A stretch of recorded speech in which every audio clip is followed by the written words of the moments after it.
Good evening, Ram Ram, नमस्कार, जय हिंद। मैं संदीप सिवाज स्वागत करता हूं आप सभी बच्चों का आपके अपने बेहतरीन और शानदार लर्निंग प्लेटफॉर्म पर। उम्मीद करता हूं आप और आपका परिवार एकदम स्वस्थ होगा, तंदुरुस्त होगा और दिल्ली पुलिस की तैयारी में आप लोग जी जान से जुटे हुए होंगे। जितने भी बच्चे आज के सेशन में मेरे साथ लाइव जुड़ते जा रहे हैं, एक बार फटाफट बता दीजिएगा ऑडियो वीडियो एकदम परफेक्ट है, क्लियर है, ओके है। बच्चों, कल टेक्निकल इश्यू के कारण अपनी क्लास हो नहीं पाई थी, है ना। तो एक नया टॉपिक हमने स्टार्ट करना है जिसका नाम है ट्रांसपोर्ट इन इंडिया, भारत में परिवहन। तो हेडिंग डालिएगा सारे के सारे बच्चे।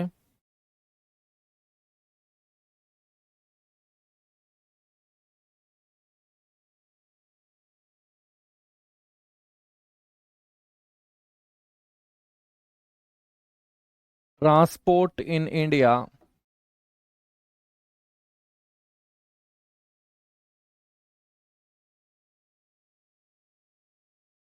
भारत में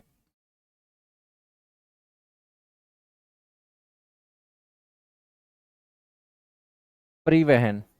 बच्चों, मैं आपसे पूछूं कि क्या होता है ट्रांसपोर्ट, तो आप बोलेंगे कि किसी भी वस्तु को एक स्थान से दूसरे स्थान तक ले जाना और उस वस्तु को वापस ले आना क्या कहलाता है? आपका ट्रांसपोर्ट कहलाता है। आपसे कोई पूछ ले कि भाई होता क्या है ट्रांसपोर्ट, ट्रांसपोर्ट की क्या डेफिनेशन होती है, तो आपको एक ही लाइन में सब कुछ समझा देना है सामने वाले को कि किसी भी वस्तु को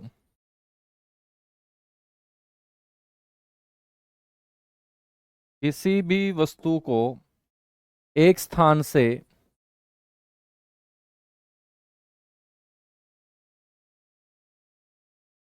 दूसरे स्थान तक ले जाना,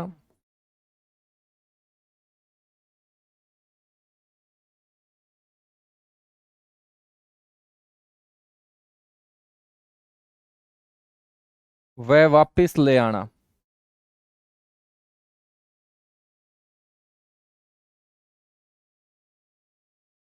बच्चों, क्या कहलाता है? परिवहन कहलाता है, ट्रांसपोर्ट कहलाता है, ठीक है। अब मैं आपसे पूछूं कि भाई किसी भी वस्तु को आपको एक स्थान से दूसरे स्थान तक लेके जाना हो तो आप किसका इस्तेमाल करोगे? आप बोलोगे कि सर हम जमीन का इस्तेमाल करेंगे। बच्चों, जब आप जमीन का इस्तेमाल करोगे और जमीन का इस्तेमाल करते हुए वस्तुओं को एक स्थान से दूसरे स्थान तक लेके जाओगे तो ऐसे ट्रांसपोर्ट को हम बोलते हैं लैंड ट्रांसपोर्ट। इसको हम बोलेंगे लैंड ट्रांसपोर्ट, यानी कि बेटा इसे हम हिंदी में बोल देंगे सथल परिवहन। यानी कि आप जमीन का इस्तेमाल करोगे और जमीन के रास्ते किसी भी वस्तु को एक स्थान से दूसरे स्थान तक लेके जाना आपका लैंड ट्रांसपोर्ट कहलाएगा। अब मैं आपसे पूछूं कि जमीन के रास्ते आपको उस वस्तु को नहीं लेके जाना, तो आपके पास ऑप्शन क्या होगा कि आप उस वस्तु को जल के माध्यम से एक स्थान से दूसरे स्थान तक पहुंचा दोगे। तो बच्चों, उसको हम क्या बोल देंगे? वाटर ट्रांसपोर्ट बोल देंगे, जल परिवहन बोल देंगे, ठीक है। तो जल के माध्यम से वस्तुओं को एक स्थान से दूसरे स्थान तक ले जाना और उसको वापस ले आना आपका जल परिवहन कहलाएगा। अब मैं आपको बोलूं कि ना तो जमीन का इस्तेमाल करना है और ना जल का इस्तेमाल करना है, तो फिर आपके पास ऑप्शन क्या होगा? बच्चों, आपके पास अंतिम ऑप्शन है कि उस वस्तु को आप हवा के माध्यम से एक स्थान से दूसरे स्थान तक ले जाओ। और बच्चों, हवा के माध्यम से वस्तुओं को एक स्थान से दूसरे स्थान तक ले जाना या वापस ले आना आपका कहलाता है एयर ट्रांसपोर्ट, वायु परिवहन। तो ट्रांसपोर्ट जो होता है वो तीन प्रकार का होता है, या तो जमीन के रास्ते, या जल के माध्यम से, या बच्चों हवा के माध्यम से, ठीक है। अब मैं आपसे पूछूं कि भाई जमीन के रास्ते आप किसी भी वस्तु को एक स्थान से दूसरे स्थान तक लेके जा रहे हो, जमीन के रास्ते आप किसी वस्तु को एक स्थान से दूसरे स्थान तक लेके जा रहे हो, तो फिर जमीन के ऊपर आप उन वस्तुओं को किसके माध्यम से पहुंचाओगे? आप बोलोगे कि बड़े बड़े जो व्हीकल हैं उनके अंदर हम उनको लेके जाएंगे। अब व्हीकल किसके ऊपर चलेंगे? सड़क के ऊपर चलेंगे। तो बच्चों, जब हम सड़क के माध्यम से सामान को लाद के एक स्थान से दूसरे स्थान तक पहुंचा देंगे तो ऐसा ट्रांसपोर्ट आपका कहलाएगा सड़क परिवहन, रोड ट्रांसपोर्ट। अब रोड ट्रांसपोर्ट किसका पार्ट होगा? लैंड ट्रांसपोर्ट का। सड़क परिवहन किसका बच्चों भाग होगा? स्थल परिवहन का। अब यदि आप सड़क नहीं बिछाते हो तो फिर ट्रेन के अंदर उसको लेके जाओगे, है ना। और ट्रेन के अंदर लेके जाओगे तो ट्रेन के अंदर सामान को लेके जा रहे हो तो वो ट्रेन किसके ऊपर चल रही है? पटरी के ऊपर। और उस पटरी को कहाँ बिछाओगे तुम? जमीन के ऊपर। तो बेटा ऐसा ट्रांसपोर्ट आपका क्या कहलाएगा? रेल ट्रांसपोर्ट कहलाएगा। उसे हम क्या बोल देंगे? उसे हम रेल परिवहन बोल देंगे।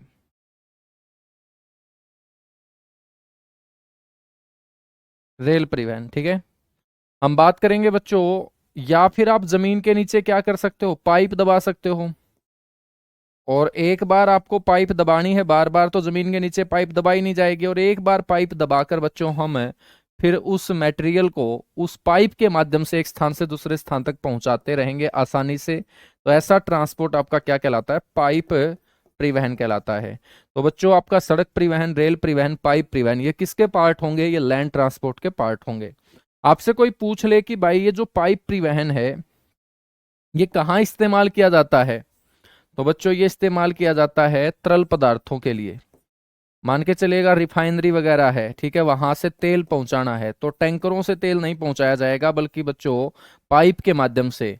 आज आप देखते हैं कि मेट्रो सिटीज के अंदर, घरों के अंदर बच्चों सिलेंडर आपको नहीं मिलेगा, बल्कि गैस की पाइपलाइन मिलेगी। तो वो जो पाइपलाइन बिछाई गई है वो आपका क्या है? एक माध्यम है, ठीक है, वस्तुओं को। और वो वस्तु कैसी होनी चाहिए? या तो लिक्विड स्टेट में, या मेरे दोस्त वो गैस के अंदर होनी चाहिए, ठीक है। तो तरल पदार्थों व गैसीय पदार्थों के लिए सबसे अच्छा परिवहन है बच्चों ये। तो आपसे पूछ ले कि भाई तरल पदार्थ और गैसीय पदार्थों के लिए सबसे अच्छा परिवहन बताओ, तो आपको बोलना है पाइप परिवहन। क्यों? क्योंकि एक बार लागत आएगी, और बच्चों फिर आसानी से बिना किसी लागत के जो तरल पदार्थ है या गैसीय पदार्थ है वो एक स्थान से दूसरे स्थान तक हम पहुंचाते रहेंगे, ठीक है। बच्चों हम सबसे पहले यहां पर पढ़ने वाले हैं वाटर ट्रांसपोर्ट, जल परिवहन। और वाटर ट्रांसपोर्ट के साथ साथ यदि तुम साथ दे दोगे तो एयर ट्रांसपोर्ट भी आज हम कंप्लीट कर लेंगे। तो दोनों के दोनों ट्रांसपोर्ट आज हम पढ़ने वाले हैं, ठीक है। हेडिंग डालिएगा बच्चों।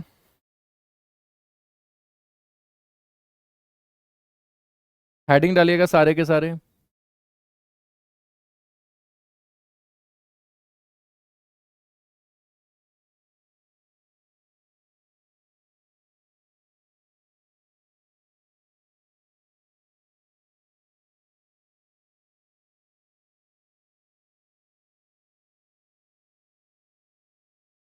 वाटर ट्रांसपोर्ट यानी कि बेटा जल परिवहन, ठीक है। आपको ये पता होना चाहिए कि जो वाटर ट्रांसपोर्ट होता है ये कितने टाइप का होता है? दो टाइप का होता है,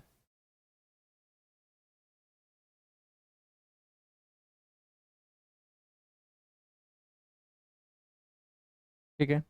सर जी ये दो टाइप कैसे होंगे?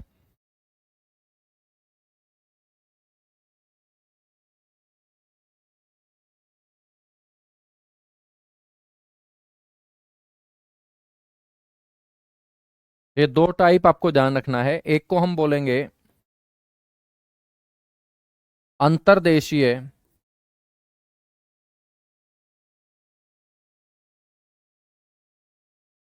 जल परिवहन।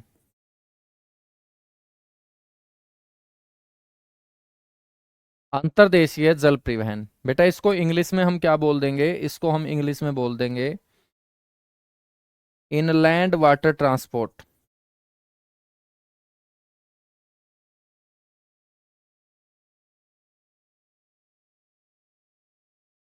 इसको हम क्या बोल देंगे? इनलैंड वाटर ट्रांसपोर्ट, ठीक है। और दूसरा जो होगा बच्चों उसको हम बोलेंगे समुद्री जल परिवहन।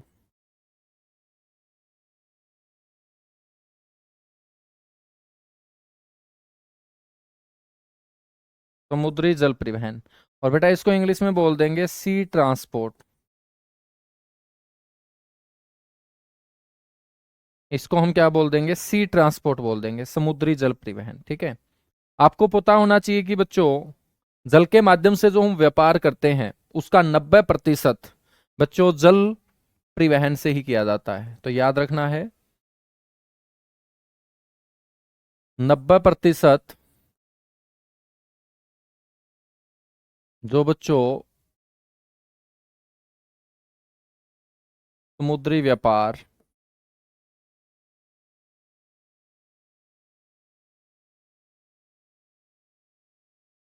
इसी परिवहन से अब अंतर्देशीय का मतलब क्या होगा बच्चों? सीधी सी बात है, समुद्री जल परिवहन के अंदर तो हम क्या करेंगे, अंतर्राष्ट्रीय व्यापार करेंगे। कौन सा व्यापार करेंगे? अंतर्राष्ट्रीय। क्योंकि दूसरे देशों के साथ है क्या लगती है हमारी बच्चों, समुद्री सीमाएं भी लगती हैं। ठीक है, तो इंटरनेशनल जो ट्रेड होगा, अंतर्राष्ट्रीय जो व्यापार होगा बच्चों, वो आपका समुद्र के रास्ते ही होगा। लेकिन जो इनलैंड जल परिवहन हमने पढ़ा, अंतर्देशीय जल परिवहन, इससे मेरे दोस्त कौन सा व्यापार होगा? इससे होगा अंतर्राज्यीय।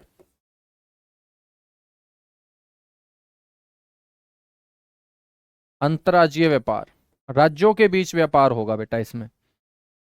यहां देशों के बीच व्यापार नहीं होगा, बल्कि राज्यों के बीच व्यापार होगा।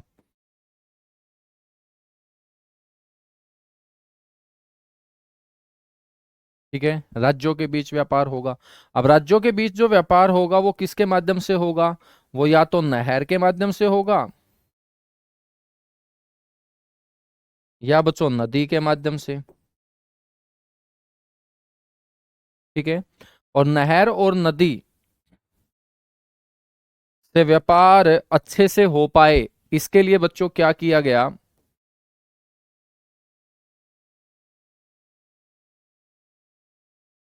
अंतर्देशीय जलमार्ग बनाए गए।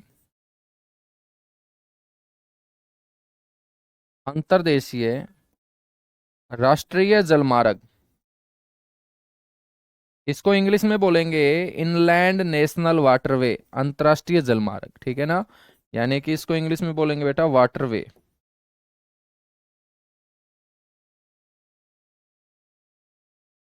बनाए गए। बच्चों इन सारे के सारे अंतर्देशीय राष्ट्रीय जलमार्गों का नियंत्रण करने के लिए बनाया गया inland water way authority of India. इसकी फुल फॉर्म होगी इनलैंड वाटरवे अथॉरिटी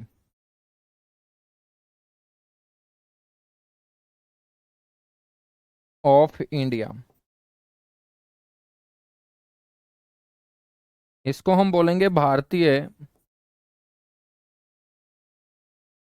अंतर्देशीय जलमार्ग प्राधिकरण। बच्चों जो भी अपने देश के अंदर से नहर और नदियों के अंदर राष्ट्रीय जलमार्ग निर्धारित किए गए हैं, उनको कंट्रोल करने के लिए, नियंत्रित करने के लिए inland waterway authority of India का गठन किया गया, भारतीय अंतर्देशीय जलमार्ग प्राधिकरण। ठीक है, आपसे कोई पूछ ले कि भाई इसका गठन कब किया गया था, तो बेटा आप लोगों को ध्यान रखना है, इसका गठन किया गया था सर 1986 के अंदर, 1986 में। अब गठन किया गया है तो आपसे इसका हेडक्वार्टर भी पूछा जाएगा, बिल्कुल पूछा जाएगा। तो इसका मुख्यालय है नोएडा के अंदर, और नोएडा कहाँ है? यूपी के अंदर। नोएडा कहाँ है? यूपी के अंदर। ठीक है, आपसे कोई पूछ ले कि ये जो राष्ट्रीय जलमार्ग बनाए गए हैं, इनकी कुल लंबाई कितनी है,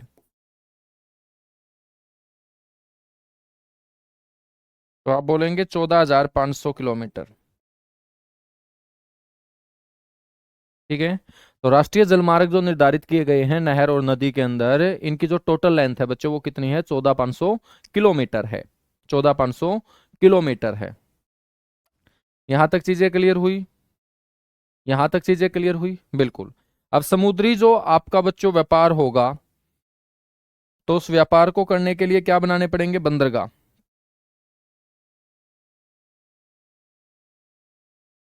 क्या बनाने पड़ेंगे? बंदरगाह, जिसको हम बोलते हैं पोर्ट। और पोर्ट का मतलब होता है समुद्र के अंदर कम जल वाला वो क्षेत्र जहां पर समुद्री जहाजों को खड़ा करके एक स्थान से दूसरे स्थान तक सामान को लाद के भेजा जाए।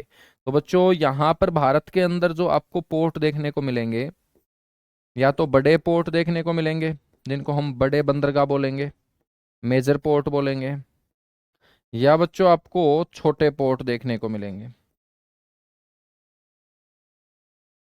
छोटे बंदरगाह। ठीक है, जो बड़े बंदरगाह होते हैं इनका नियंत्रण कौन करता है बच्चों? केंद्र सरकार, सेंट्रल गवर्नमेंट देखती है इनको, केंद्र सरकार देखती है बच्चों। लेकिन जो छोटे बंदरगाह होते हैं इनको कौन देखता है? जिस स्टेट के अंदर है वो स्टेट गवर्नमेंट मेरे दोस्त इन बंदरगाहों को देखती है। तो छोटे बंदरगाहों का रख रखाव कौन करेगा? राज्य सरकार। ठीक है बच्चों, हम बात करें तो बड़े बंदरगाहों की जो संख्या है वो कितनी है? बड़े बंदरगाहों की संख्या है 13। तो आपको याद रखना है कितने बड़े बंदरगाह हैं भारत के अंदर बेटा? 13 बड़े बंदरगाह हैं। और छोटे बंदरगाहों की यदि मैं संख्या का जिक्र करूं तो ये बहुत सारे हैं, 200 से भी ज्यादा छोटे बंदरगाह हैं इंडिया में। ठीक है ना, 200 से भी ज्यादा छोटे बंदरगाह हैं इंडिया के अंदर। बेटा 2016 में क्या हुआ? 2016 के अंदर एक साथ 111 जलमार्गों को राष्ट्रीय जलमार्ग का दर्जा जो है ना वो केंद्र सरकार ने देने का काम किया। एक और बड़ा इंपॉर्टेंट क्वेश्चन यहां से मैं आपको बताता हूं, तो याद रखिएगा।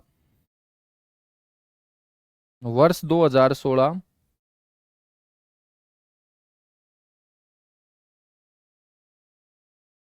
वर्ष 2016 में 111 जलमार्गों को, जलमार्ग का मतलब वाटरवे, जो जल के अंदर मार्ग बनाए गए हैं बच्चों, नौकायान या जहाजों के आने जाने के लिए, तो 111 जलमार्गों को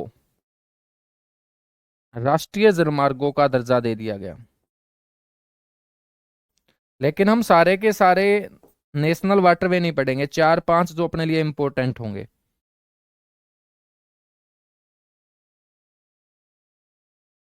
तो 111 जलमार्गों को राष्ट्रीय जलमार्ग घोषित कर दिया गया 2016 के अंदर। यहां तक चीजें क्लियर हुई? एक बार सारे के सारे बच्चे कमेंट करके बताएंगे, उसके बाद हम तेजी से आगे बढ़ेंगे बेटा। सर जी नोट्स कैसे बनाने हैं? बेटा नोट्स कैसे बनाओगे? सिर नीचे की तरफ करो, टांग ऊपर की तरफ करो। भाई नोट्स कैसे बनाते हैं? हाथों से बनाते हैं। जैसे मैं बना रहा हूं ऐसे ही बनाओ नोट्स। नोट्स का मतलब समझते हो तुम? नोट्स का मतलब यही होता है जैसे हम एरो लगा रहे हैं तो बच्चों ये अपनी आंखों में बहुत जल्दी समा जाए, इसको नोट्स बोलते हैं। ऐसे लाइनें नहीं लिखनी होती, ठीक है ना। जैसे मैं मैप का यूज करता हूं तो मैप के अकॉर्डिंग आप बनाओ बच्चों, एरो बना बना के बना रहा हूं तो ऐसे। नोट्स का मतलब क्या होता है कि बड़े किताब को हमें कुछ पेज के अंदर समेटना है ताकि रिवीजन बार बार होती रहे, उसी को तो नोट्स बोलते हैं,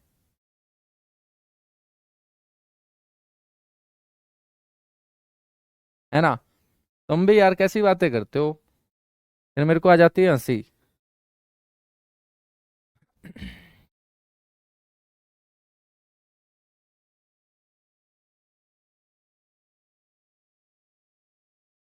लिखने का क्रम पता क्यों नहीं चलता? मैं बिल्कुल एक एक स्टेप आपको बता रहा हूं तो ठीक मेरे साथ आप लोग बनाया करो, है ना। हाँ थोड़ी सी वीडियो को पीछे करके देख लो कि कैसे मैं लिख रहा हूं, उसी तरीके से आप लिखा करो। सर जी मैडम ने तो लाइन में लिखवाए हैं। तो बेटा मैडम ने लाइन में लिखवाए हैं तो मैडम वाले याद कर लो, तुम्हें तो याद करने से मतलब है ना। यदि आपको लाइन में लिखने से याद होता है तो और अच्छी बात है ना। लेकिन सभी का अलग अलग तरीका होता है, तो मेरा तरीका थोड़ा सा हो सकता है हटके हो। आप लोगों के अब ना समझ में आए तो आगे समझ में आएगा, क्योंकि हमें प्रस्ताव थोड़ी बनाना है, ऐसे थोड़ी बनाना है। मान के चलिएगा मैं बोलूं कि गाय का प्रस्ताव लिखो तो बच्चे क्या करेंगे कि गाय जो है इसके 2 सींग होते हैं, 4 टांग होती हैं, 4 इसके थन होते हैं, एक बड़ा पेट होता है, ऐसे ही तो। लेकिन मैं गाय का एक फोटो रख दूं और बच्चों जहां उसके सींग है वहां एरो लगा के लिख दूं कि ये 2 सींग है, 4 टांग है वहां एरो लगा के लिख दूं कि 4 टांग है, तो ना तो आपको लाइनें लिखनी पड़ रही है और पूरी की पूरी गाय याद हो रही है। तो ऐसा ही तो यहां होगा, तो लाइनें थोड़ी लिखनी है, यहां हम फोटो रखेंगे और अपने को याद ही तो करना है।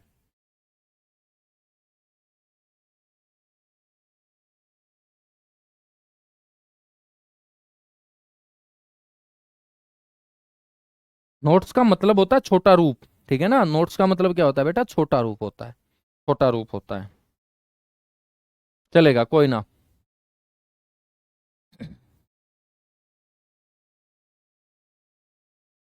आगे बढ़ेंगे। मैं बुरा नहीं मानता, तुम्हें लगता होगा कि यार कहीं सर नाराज हो जाए, भाई साहब नाराज होने वाला तो भीतर में सिस्टम ही नहीं है, ठीक है ना, बुरा लगने वाला।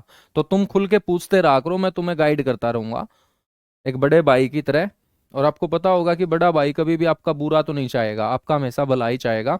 तो आगे हम बढ़ते हैं। अब देखिएगा बात करेंगे यहाँ पर जो हमने 111 जलमार्ग बताए हैं, इससे पहले 6 जलमार्ग हमारे पहले होते थे। तो बेटा हम सिर्फ 6 जलमार्गों को ही ध्यान में रखेंगे। सबसे पहला जलमार्ग, अब देखिएगा, चलो लाइन के माध्यम से। बच्चों पहला जो जलमार्ग है ना, उसको हम बोलते हैं NW1। NW की फुल फॉर्म होगी नेशनल वाटरवे। तो याद रखना है, बस उतना ही आपको मैं बताऊंगा। नेशनल वाटरवे 1 इसको बोलेंगे, राष्ट्रीय जलमार्ग संख्या नंबर 1। और याद करो, मैंने आप लोगों को बताया था 1620 किलोमीटर इसकी लंबाई है बच्चों। ठीक है, गंगा नदी के अंदर ये निर्धारित है, गंगा नदी में ये क्या है, निर्धारित है।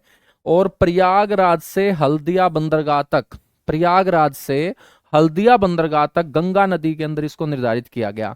और बच्चों ये जो NW1 हम पढ़ रहे हैं, ये सबसे लंबा हमारा राष्ट्रीय जलमार्ग है, सबसे लंबा राष्ट्रीय जलमार्ग। आपसे कोई ये भी पूछ ले कि भाई सबसे लंबा राष्ट्रीय जलमार्ग है, तो इसको कौन से साल नेशनल वाटरवे घोषित किया था सेंट्रल गवर्नमेंट ने।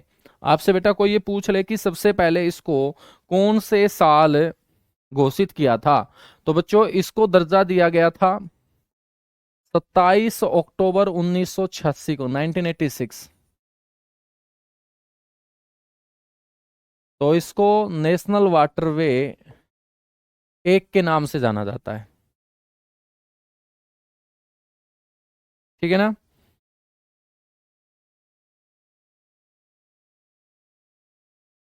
बिल्कुल भाई अमित, 6-7 नंबर है और इसके लिए सिलेबस बहुत है, बिल्कुल है मेरे दोस्त, ठीक है ना।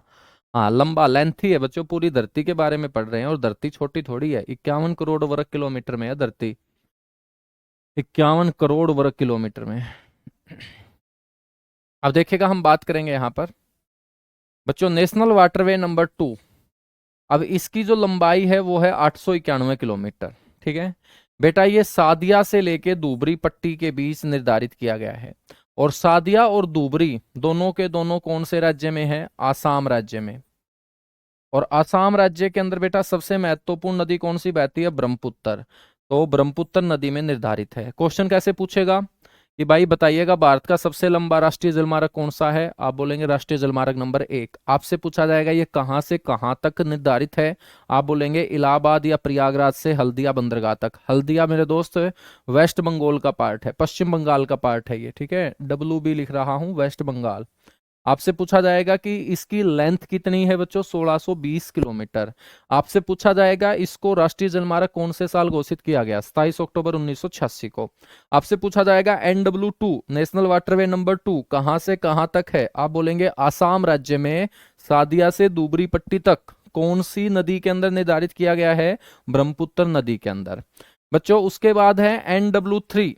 NW3, तो NW जो 3 है बेटा, ये आप लोगों को ध्यान रखना है कौन सी नहर के अंदर है, ये आपकी 3 नहरों के अंदर निर्धारित किया गया है। ठीक है, चंपकारा नहर, एक है पश्चिमी तट नहर, और एक है उद्योग मंडल नहर। तो देखिएगा ये बड़ी नहरें होंगी जहां पर नौकायान बच्चों चलाए जाते होंगे, और नौकायान के माध्यम से सामान को एक राज्य से दूसरे राज्य में पहुंचाया जाता होगा, या राज्य के एक जिले से दूसरे जिले तक पहुंचाया जाता होगा। तो बच्चों NW जो 3 है ये 3 भागों में बटा हुआ है। यहां पर हम बात करेंगे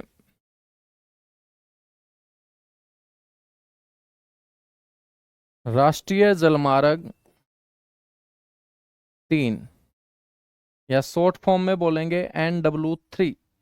बेटा NW जो 3 है ये कितने भागों में डिवाइड है, 3 भागों में।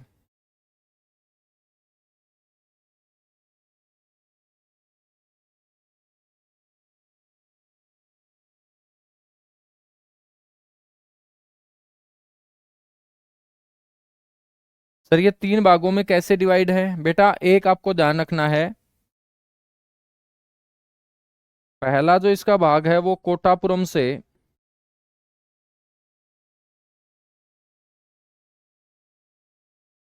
कोल्लम तक, कोटापुरम से कोल्लम तक। बच्चों कोटापुरम से कोल्लम तक ये आपका पश्चिमी तट नहर के अंदर निर्धारित है, पश्चिमी तट नहर। ठीक है, पश्चिमी तट नहर आप लोगों को ध्यान रखना है। ठीक है,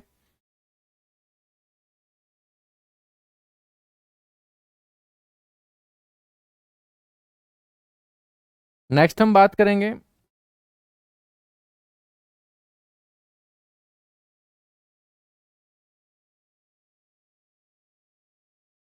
कोच्चि से पापलम तक। कोच्चि से पापलम तक बेटा ये उद्योग मंडल नहर के अंदर है।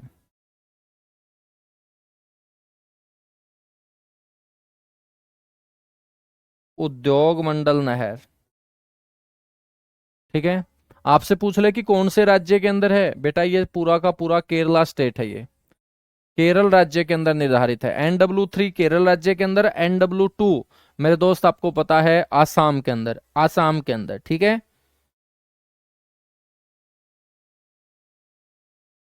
और तीसरा इसका अंतिम भाग जो है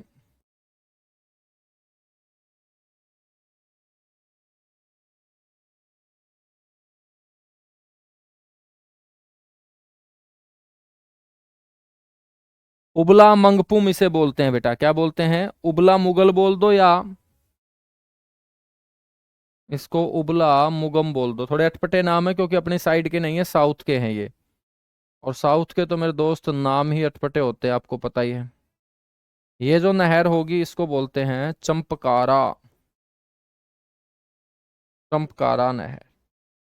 ठीक है, तो NW3 जो मैंने यहां पर बताया 205 किलोमीटर, ये कोट्टापुरम से कोल्लम तक। ठीक है ना, तो बेटा ये एक नहीं बल्कि तीन भागों में ये डिवाइड है, कोट्टापुरम से कोल्लम तक, कोच्चि से पापलम तक, कोच्चि से उबलामुगम तक। ठीक है ना, और ये तीन नहरों को जोड़ के आपका एक नेशनल वाटरवे बनाया गया, जिसको संख्या नंबर दी गई है 3। क्या दी गई है, 3।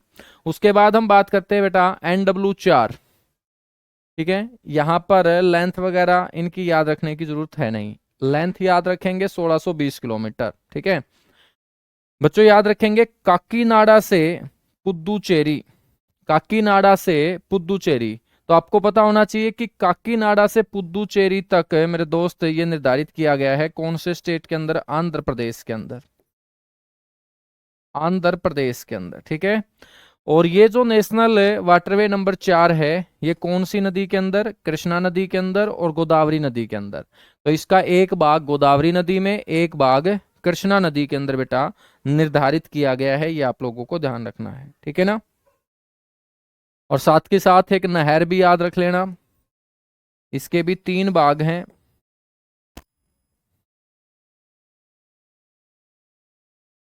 बंकिम गम नहर।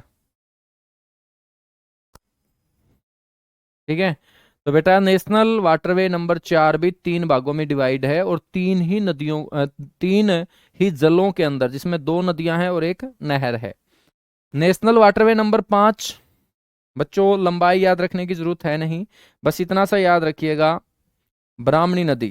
ठीक है, ब्राह्मणी नदी के अंदर उड़ीसा राज्य में तलचर से दमरा के बीच, तलचर से दमरा, और बेटा तलचर से जो दमरा है ना, ये आपका उड़ीसा राज्य का हिस्सा है।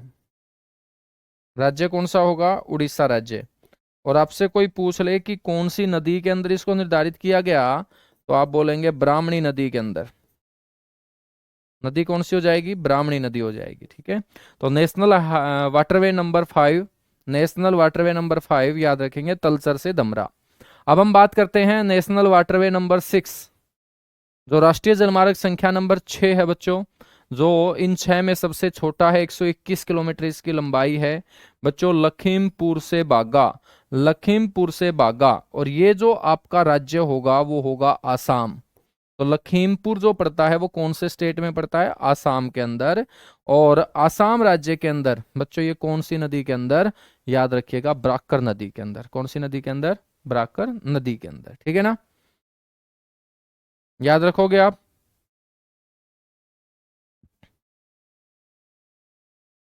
बहुत बढ़िया।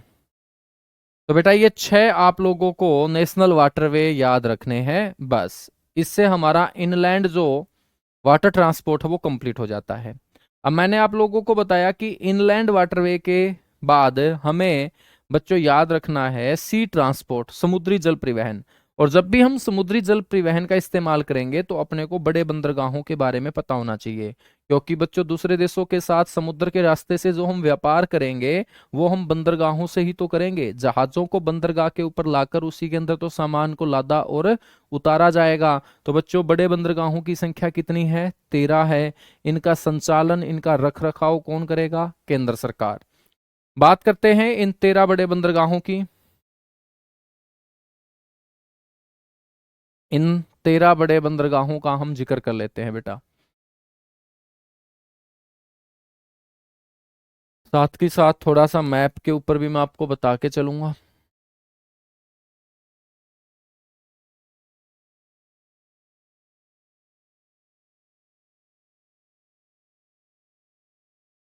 सबसे पहला बंदरगाह है कांडला बंदरगाह।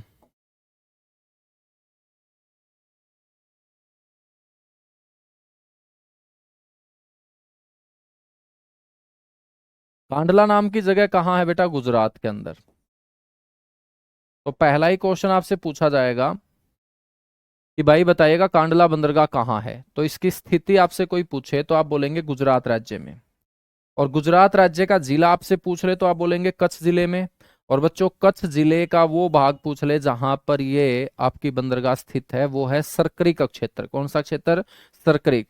तो गुजरात राज्य के कच्छ जिले के सरकरिक क्षेत्र में बच्चों एक बड़ी इंपॉर्टेंट बंदरगाह है, बड़ी बंदरगाह, जिसको हम बोलते हैं कांडला बंदरगाह। ठीक है बच्चों, ये एक ज्वारीय बंदरगाह है, इसको हम टाइडल पोर्ट बोल देंगे, टाइडल पोर्ट बोल देंगे। ठीक है, ये आपकी एक ज्वारीय बंदरगाह है। बच्चों ज्वारीय बंदरगाह होने के चलते ये मुक्त कर व्यापार वाली बंदरगाह भी है, इसको हम बोल देंगे free trade port, free trade port.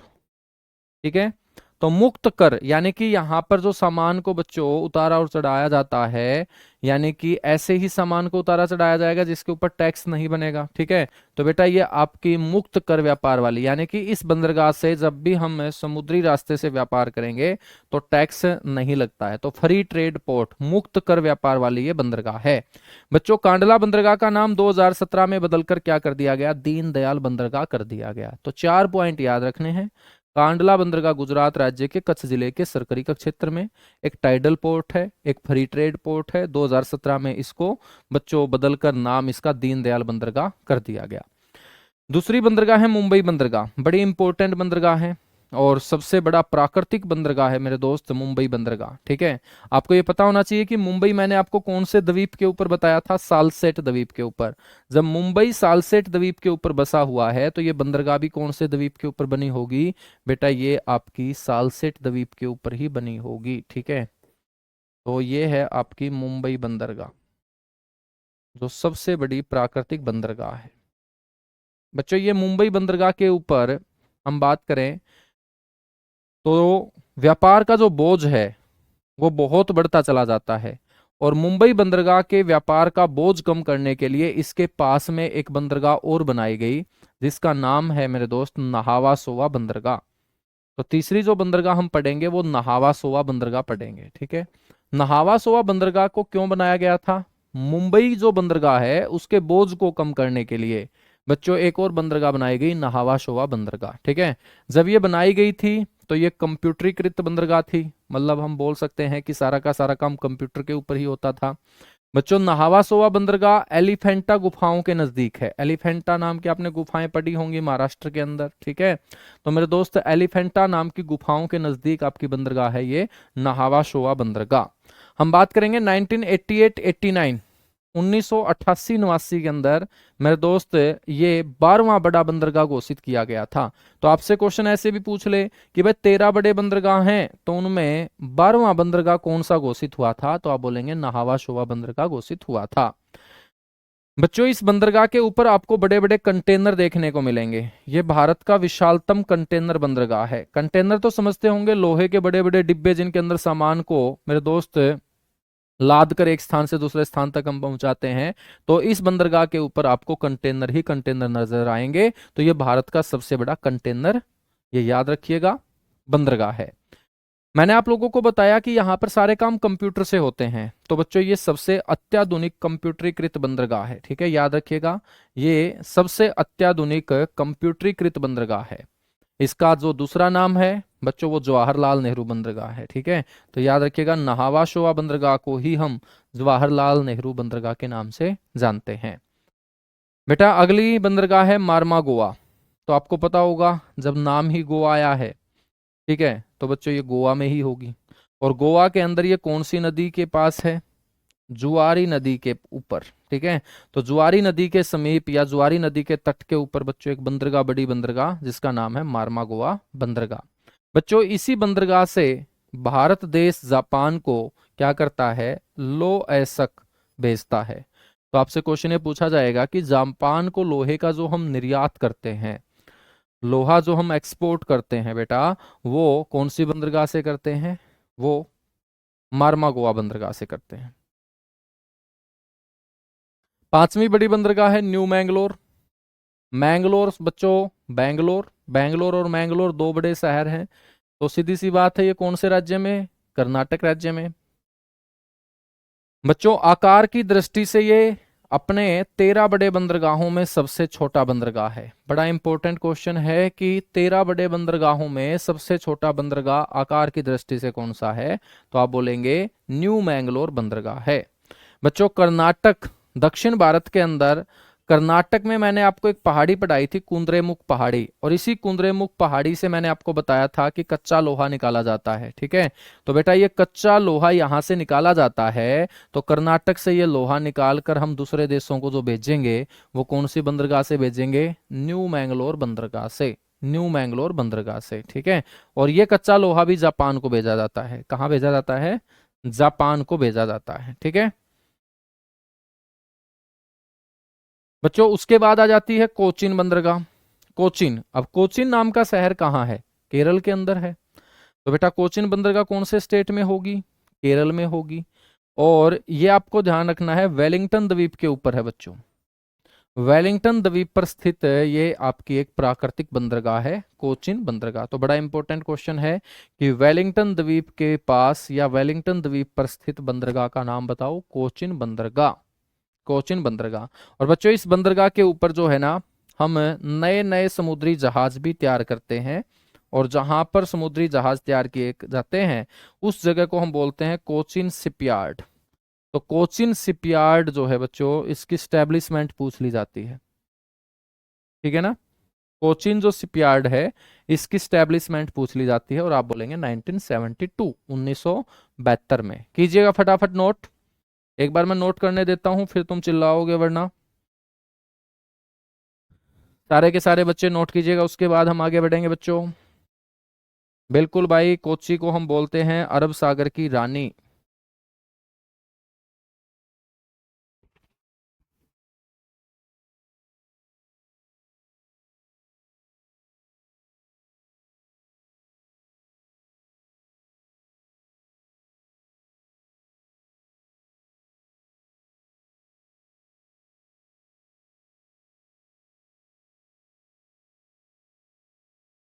चलेगा, आगे बढ़ें फिर।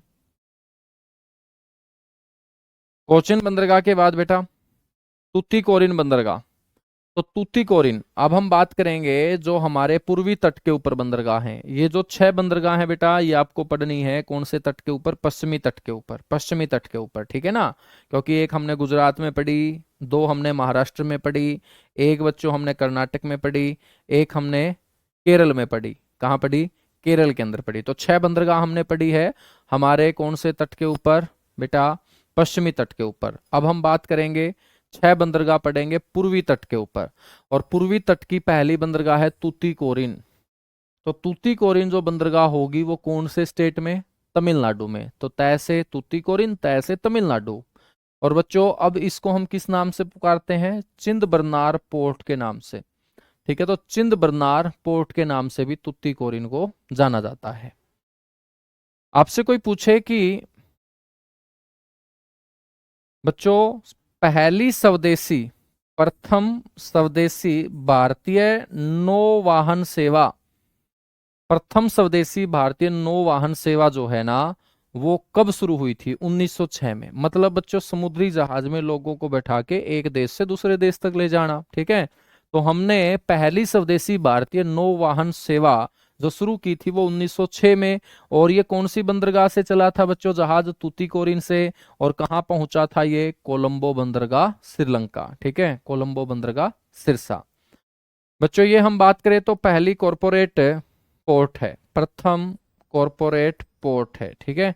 तो ये भी आपको याद रखना है कि भारत की पहली कॉरपोरेट पोर्ट कौन सी होगी? तूतीकोरिन बंदरगाह। आठवीं बड़ी इंपॉर्टेंट बंदरगाह है चेन्नई बंदरगाह। बच्चों ये आपकी सर्वाधिक पुराने बंदरगाहों में से एक है, ठीक है। और ये आपका एक कृत्रिम बंदरगाह है बेटा। कैसा बंदरगाह है? ये आपका एक कृत्रिम बंदरगाह है, ठीक है, मैन मेड पोर्ट इसे बोलेंगे। और यदि ये कृत्रिम बंदरगाह है तो इसको कब बनाया गया था? पहली बार 1859 के अंदर, 1859 के अंदर। बच्चों बात करें तो मुंबई के बाद ये देश का दूसरा सबसे बड़ा बंदरगाह है। सबसे छोटा बंदरगाह कर्नाटक का न्यू मैंगलोर बंदरगाह। सबसे बड़ा बंदरगाह मुंबई बंदरगाह। मुंबई बंदरगाह के बाद बच्चों सबसे बड़ा कृत्रिम बंदरगाह चेन्नई। लेकिन मुंबई के बाद ये दूसरा सबसे बड़ा बंदरगाह, ठीक है। अब देखिएगा यहां पर एक तो प्राकृतिक शब्द यूज किया जाएगा और एक बेटा कृत्रिम शब्द यूज किया जाएगा। सबसे बड़ा जो प्राकृतिक बंदरगाह है वो मुंबई, और सबसे बड़ा कृत्रिम बंदरगाह बेटा चेन्नई, जो 1859 के अंदर बनाया गया, ठीक है। तो ये आपका सबसे बड़ा, ये आपका सबसे बड़ा कृत्रिम बंदरगाह। और यदि आदमी ना तो प्राकृतिक बोले ना कृत्रिम बोले तो बच्चों सबसे बड़ा आपका मुंबई और दूसरे नंबर पे चेन्नई। दूसरे नंबर पे क्या होगा? चेन्नई होगा, ठीक है। अब हम बात करेंगे बेटा एन्नोर बंदरगाह की। एन्नोर बंदरगाह जो है ना ये आपका तमिलनाडु के अंदर है। तमिलनाडु में तीन बड़े बंदरगाह हैं, ठीक है, जिसमें हमने एक पढ़ा चेन्नई बंदरगाह, एक हमने पढ़ा तूतीकोरिन, और एक अब हम पढ़ रहे हैं बेटा एन्नोर। एन्नोर बंदरगाह तमिलनाडु में है और ये जो शुरू हुआ था ये 2001 में शुरू हुआ। कब शुरू हुआ? ये 2001 में शुरू हुआ। बच्चों ये देश का सबसे बड़ा कंप्यूटराइज्ड बंदरगाह है। नहावा सोवा बंदरगाह को हमने पढ़ा था कि देश का आधुनिक कंप्यूटराइज्ड बंदरगाह, लेकिन ये सबसे बड़ा कंप्यूटराइज्ड बंदरगाह है एन्नोर बंदरगाह, ठीक है ना, एन्नोर बंदरगाह। देश का प्रथम पब्लिक कंपनी बंदरगाह भी है बच्चों। देश का प्रथम पब्लिक कंपनी या मिनी रतन बोल सकते हैं, क्या बोल सकते हैं? मिनी रतन बंदरगाह है। निजी क्षेत्र का बंदरगाह है, ये भी याद रख लीजिएगा। प्राइवेट सेक्टर का बच्चों पोर्ट है, ये देश का पहला प्राइवेट सेक्टर का पोर्ट है एन्नोर बंदरगाह। ये भी याद रखिएगा कि इसका नाम बच्चों वी कामराजन के नाम पर कामराज पोर्ट लिमिटेड भी किया गया है। तो कामराज पोर्ट लिमिटेड बंदरगाह के नाम से एन्नोर बंदरगाह ही जाना जाता है। इसका ये नाम बच्चों कब? 21 फरवरी 2014 को। 10वां बंदरगाह है बेटा विशाखापट्टनम। अब विशाखापट्टनम आपको पता होगा आंध्र प्रदेश में है, ठीक है, काकीनाडा तट के ऊपर। काकीनाडा तट के ऊपर आंध्र प्रदेश में स्थित बंदरगाह का नाम है विशाखापट्टनम। यह आपको ध्यान रखना है डॉल्फिन नोज नाम की एक चट्टान के पीछे बना हुआ है। और डॉल्फिन नोज चट्टान के पीछे बने होने के चलते यह भारत का सबसे सुरक्षित बंदरगाह, यह भारत का सबसे सुरक्षित बंदरगाह है। तो यह भी आपको याद रखना है कि बेटा भारत का ये सबसे सुरक्षित बंदरगाह है, ठीक है। डॉल्फिन नोज चट्टान के पीछे बने होने के कारण ये भारत का सबसे सुरक्षित बंदरगाह है। बच्चों सबसे सुरक्षित होने के साथ साथ ये सबसे गहरा बंदरगाह भी है। सबसे गहरा बंदरगाह। आपको यह भी पता होना चाहिए कि इसी विशाखापट्टनम बंदरगाह के ऊपर जो जहाज समुद्री यूज में नहीं लाए जाते, जो भी समुद्री जहाज प्रयोग में नहीं लाए जाते, उन समुद्री जहाजों को विशाखापट्टनम बंदरगाह के ऊपर लाकर नष्ट कर दिया जाता है। बच्चों, जहां पर हम बंदरगाह को नष्ट जहां पर हम जहाजों को नष्ट करेंगे उसे बोल देंगे graveyard of ships. Graveyard of ships, जहाजों का कब्रिस्तान कहा जाता है बेटा इस बंदरगाह को। क्या बोल देंगे इसे? जहाजों का कब्रिस्तान। क्यों बोल देंगे? क्योंकि यहां पर पुराने समुद्री जहाजों को लाकर क्या किया जाता है? नष्ट किया जाता है। ठीक है ना? तो इसे हम जहाजों का कब्रिस्तान बोलते हैं। तो आपसे कोई कोई भी क्वेश्चन पूछ ले कि भाई समुद्री जहाजों को कहाँ नष्ट किया जाता है, तो जहां हमने बोला है जहाजों का कब्रिस्तान, विशाखापट्टनम बंदरगाह। अगली बंदरगाह है बेटा पारादीप। पारादीप बंदरगाह कौन से राज्य में है? उड़ीसा राज्य में। ठीक है बच्चों, इस बंदरगाह से भी जापान को कच्चा लोहा जो है वो निर्यात किया जाता है, एक्सपोर्ट किया जाता है। और हम बात करें बच्चों निर्यात के मामले में, सबसे मेन पोर्ट आपकी कौन सी है? पारादीप है। कौन सी है? पारादीप है।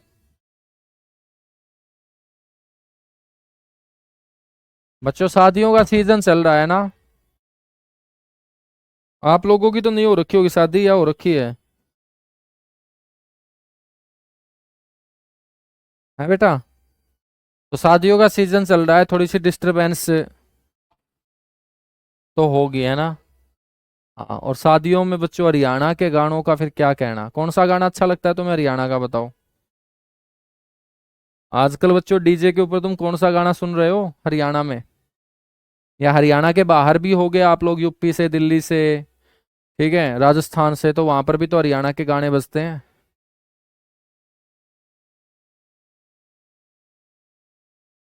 बहुत बढ़िया भाई, राहुल रावत।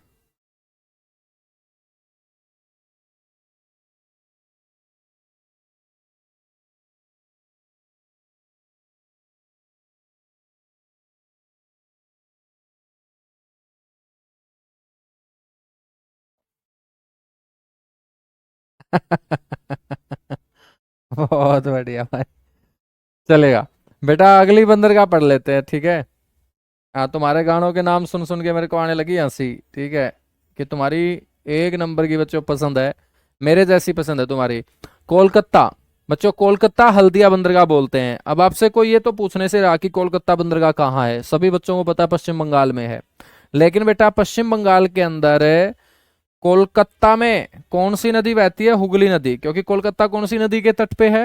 हुगली नदी के तट पे। तो कोलकाता हल्दिया बंदरगाह जो होगी ये कौन सी नदी के ऊपर होगी बेटा? ये आपको ध्यान रखना है, हुगली नदी पर। हुगली नदी पर, ठीक है बच्चों। सबसे लास्ट बंदरगाह है बड़ी बंदरगाहों में पोर्ट ब्लेयर बंदरगाह। तो आपको यह ध्यान रखना है, पोर्ट ब्लेयर बंदरगाह बंगाल की खाड़ी के अंदर स्थित है, अंडमान निकोबार द्वीप समूह का बच्चों ये हिस्सा है।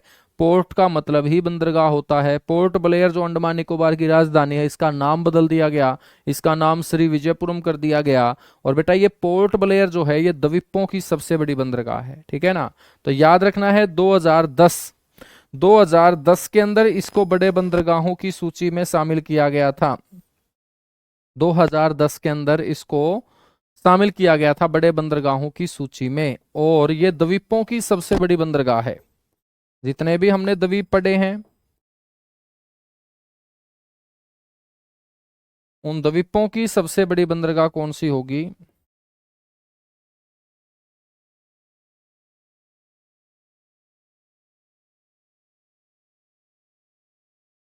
द्वीपों की सबसे बड़ी बंदरगाह होगी बेटा ये पोर्ट ब्लेयर बंदरगाह, ठीक है?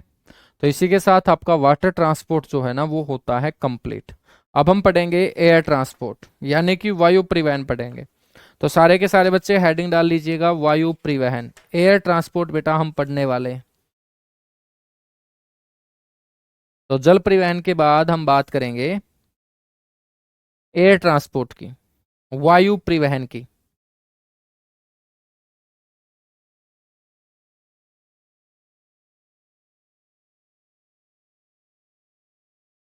मैं आप लोगों से पूछूं बेटा कि सबसे पहले भारत के अंदर जो हवाई सेवा शुरू हुई थी वो कब और कौन से दो स्थानों के बीच शुरू हुई थी?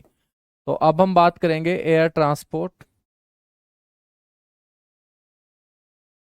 यानी कि वायु परिवहन।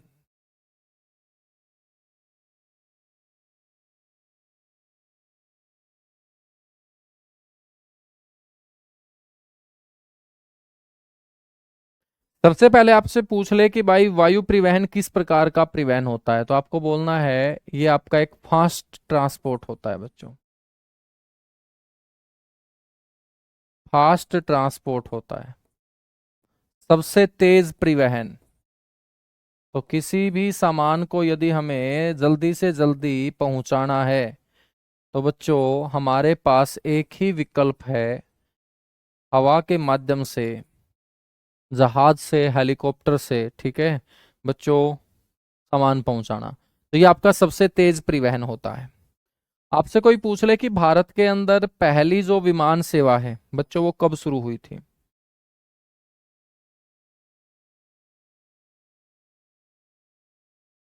भारत के अंदर हम बात करेंगे।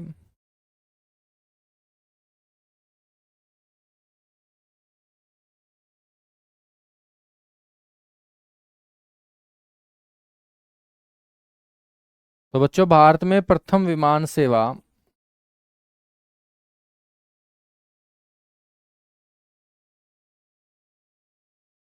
1911 के अंदर। कब? 1911 के अंदर, ठीक है। आपसे पूछेगा इंग्लिश में, बेटा इसको बोल देंगे first air service in India.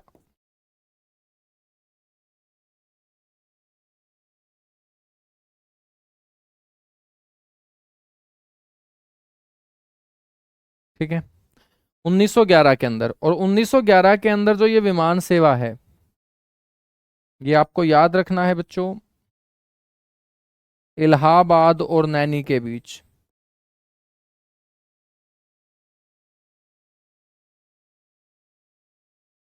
Allahabad से नैनी। तो बच्चों इलाहाबाद से नैनी के बीच जो है वो पहली जहाज भारत के अंदर उड़ी थी 1911 में। आपको ये पता होना चाहिए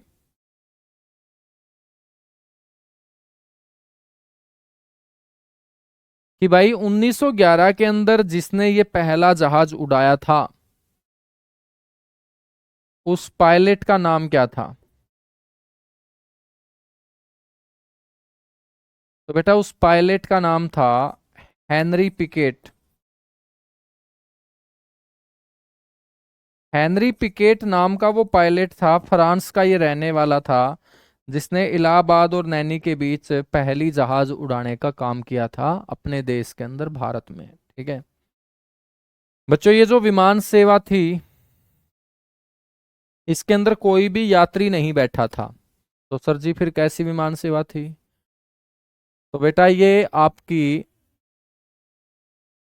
डाक सेवा थी, प्रथम अंतर्राष्ट्रीय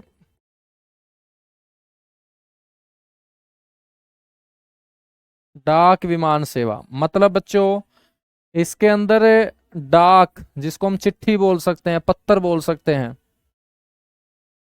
हेनरी पिकेट नाम का पायलट आदमियों को लेके नहीं उड़ा था इस जहाज में, बल्कि बच्चों इसके अंदर पोस्ट, पत्थर, चिट्ठियां ये लेके उड़ने का काम किया था बच्चों 1911 के अंदर, इलाहाबाद और नैनी के बीच। ये आप लोगों को पता होना चाहिए, ठीक है ना बच्चों। हम बात करेंगे 1933 की। 1911 के बाद बच्चों 1933 में हमने खुद की एक एयरवेज कंपनी स्टार्ट की जिसका नाम रखा हमने Indian national Airways.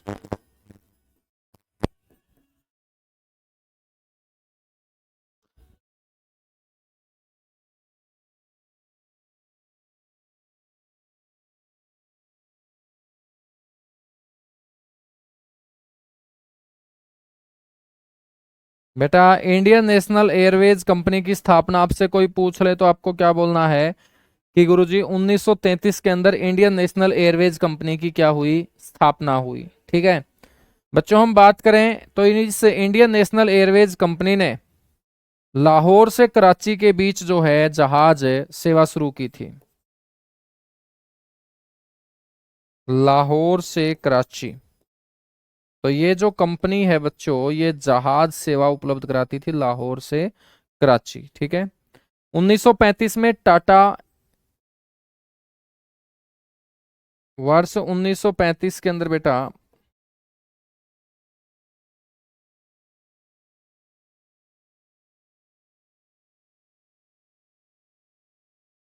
Tata airlines की शुरुआत हो जाती है।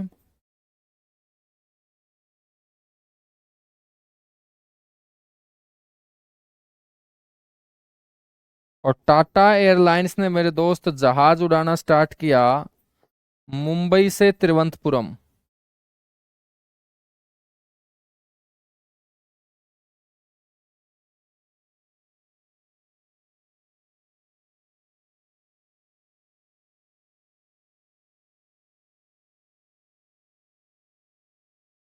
तो याद रखेंगे बेटा 1935 में टाटा एयरलाइंस ने अपनी विमान सेवा को शुरू कर दिया था। ठीक है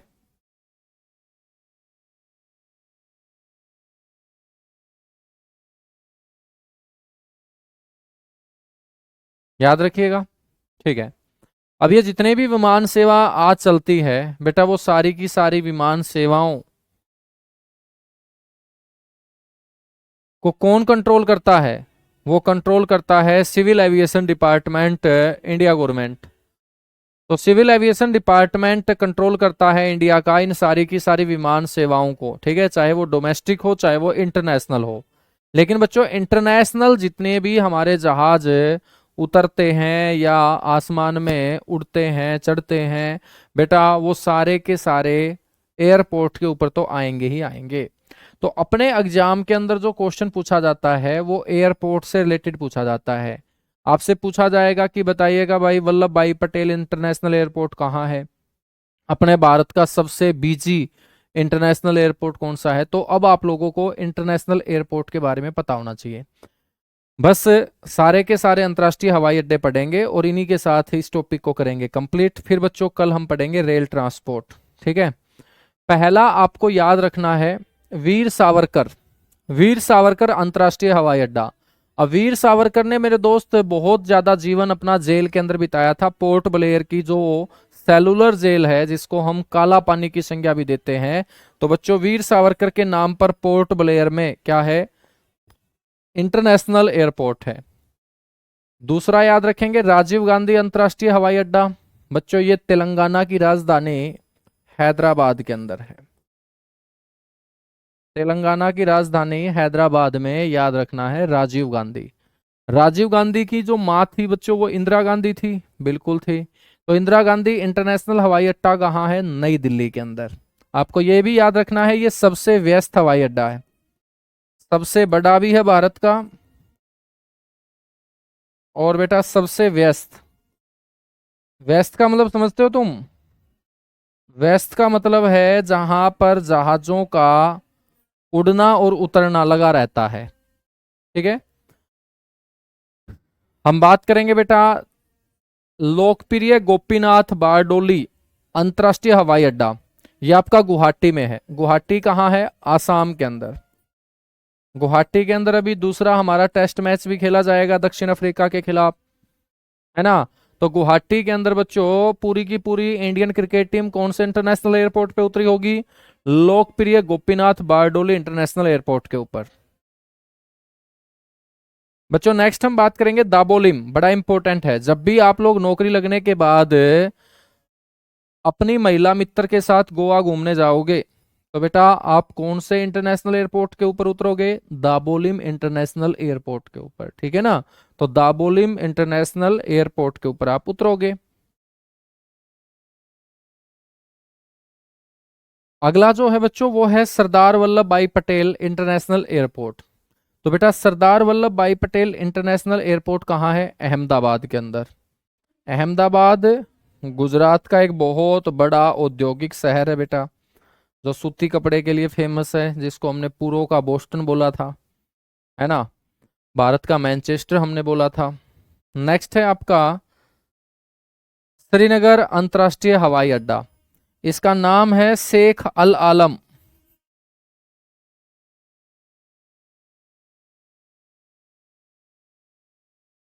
इसका नाम है बेटा शेख अल आलम। तो शेख अल आलम इंटरनेशनल एयरपोर्ट आपका कहाँ होगा? J&K की कैपिटल श्रीनगर में।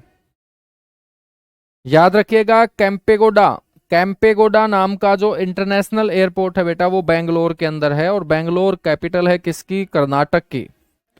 आपको याद रखना है कि कैंपेगोडा नाम का जो इंटरनेशनल एयरपोर्ट है, इसी इंटरनेशनल एयरपोर्ट से भारत में पहली बार हेलीकॉप्टर सेवा को शुरू किया गया था बच्चों। प्रथम हेलीकॉप्टर सेवा। मान के चलिएगा आपको मेरे दोस्त बेंगलोर से कोई 100-150 किलोमीटर कहीं पे भी कोई काम जाके आना है, और आप जाम में नहीं फंसना चाहते, तो बच्चों आप यहाँ से हेलीकॉप्टर किराए पे ले सकते हो। ठीक है, और हेलीकॉप्टर किराए पे लेके आप लोग यहाँ अपना काम बच्चों पूरा करके आ सकते हो। तो प्रथम हेलीकॉप्टर टैक्सी सेवा बोल देंगे।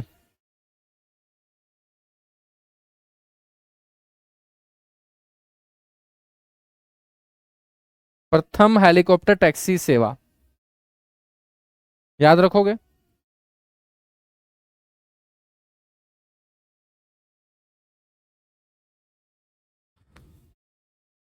अभी ये हिस्ट्री की क्लास है।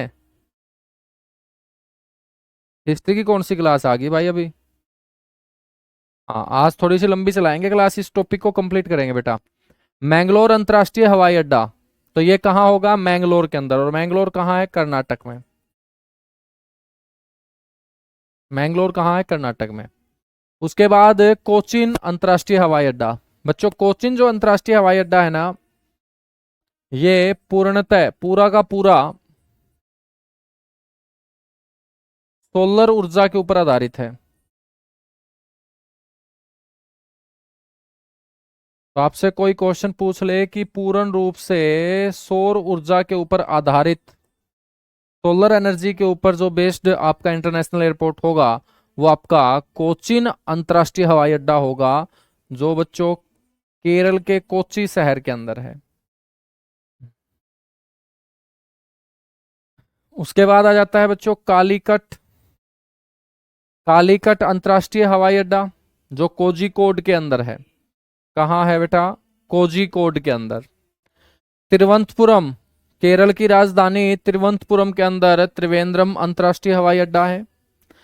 बच्चों इंदौर की एक बहुत फेमस रानी देवी अहिल्याबाई, देवी अहिल्याबाई होलकर के नाम पर इंदौर, जो मध्य प्रदेश का सबसे स्वच्छ शहर है और भारत का ही सबसे स्वच्छ शहर है इंदौर, यहाँ पर देवी अहिल्याबाई होलकर के नाम पर इंटरनेशनल एयरपोर्ट आपको नजर आएगा। बेटा नेक्स्ट याद रखेंगे छत्रपति शिवाजी। तो शिवाजी है मराठा और मराठे हैं महाराष्ट्र में, और महाराष्ट्र का सबसे बड़ा शहर है मुंबई। तो छत्रपति शिवाजी अंतर्राष्ट्रीय हवाई अड्डा कहाँ होगा? महाराष्ट्र की कैपिटल मुंबई के अंदर। नेक्स्ट है बच्चों डॉक्टर भीमराव अंबेडकर। डॉक्टर भीमराव अंबेडकर या बाबा भीमराव अंबेडकर, इनके नाम पर मेरे दोस्त संतरों की नगरी नागपुर के अंदर क्या है? इंटरनेशनल एयरपोर्ट है। तो डॉक्टर बाबा साहब भीमराव अंबेडकर। नेक्स्ट है गुरु रामदास जी इंटरनेशनल एयरपोर्ट।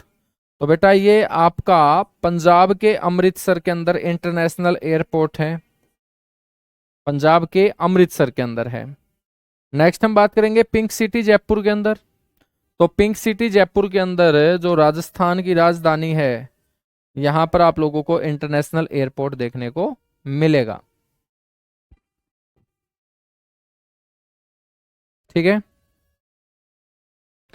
बच्चों, नेक्स्ट हम बात करेंगे अन्ना,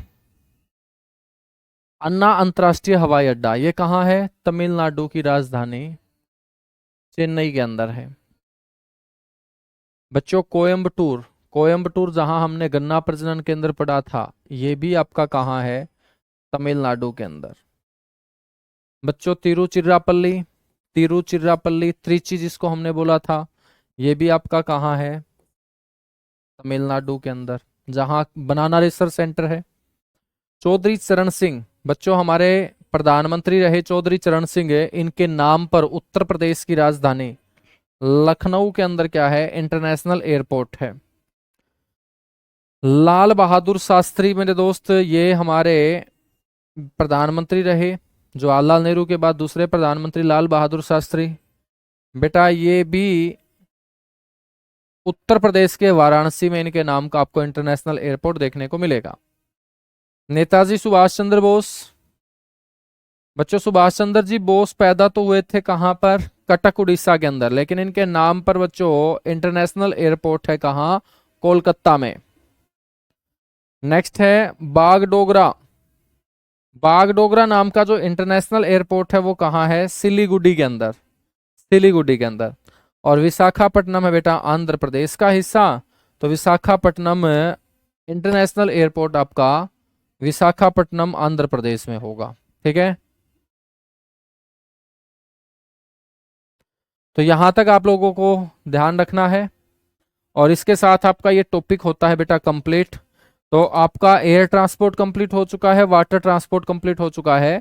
कल हम रेल ट्रांसपोर्ट और उसके बाद फिर रोड ट्रांसपोर्ट, और फिर आपका बच्चों दिल्ली एक टॉपिक कंप्लीट हुआ करेगा वर्ल्ड ज्योग्राफी का। ठीक है, वर्ल्ड ज्योग्राफी को फिर हम कवर करेंगे। ठीक है, चलेगा बच्चों, थैंक यू।